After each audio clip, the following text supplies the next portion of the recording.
వామ్మో! ఓరినాయనో! నీకింత పొగరా? ఊర్లో ఒక ఇల్లు, ఒక పొలము ఉంటే సరిపోతుందా? ఉన్నవోళ్ళయిపోతారా? సరే అయితే. కష్టపడకుండా నోట్లోకి 4 ముద్దలు ఎలా ఎళ్తాయో మేము చూస్తాం. రూపాయి కష్టపడకుండా ఆస్తిని చూస్తూ తినేయండి, బతికేయండి అలాగే. ఎగ్జాంపుల్ చెప్తున్నాను. ఒక్కరోజు, ఒకే ఒక్కరోజు ప్లేట్ పట్టుకొని ఆస్తిని చూస్తూ ఆస్వాదిస్తూ ఉండండి. తినేస్తున్నామని. ఎలా ఉండగలరో మేము చూస్తాం.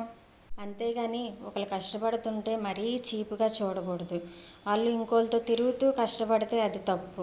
కానీ ఇళ్ళల్లో పని చేసుకుంటూ పిల్లల్ని చూసుకోలేక అటు ఇటు తిరుగుతూ కష్టపడుతూ ఏదో ఒక విధంగా పోషించుకుంటున్నారులే అని జాలి దయ కూడా ఉండట్లేదు కొంతమందికి. అసలు ఇలాంటి వాళ్ళు కూడా ఉంటారా అనిపిస్తుందండి. మా ఫ్రెండ్ నాతో చెప్తుంటే చాలా బాధ అనిపించిందండి నాకు. పిల్లలు అడిగారని నిమ్మకాయ పులిహోర చేశానండి. చాలా బాగా కుదిరింది. Like and share and subscribe. Please support me my channel.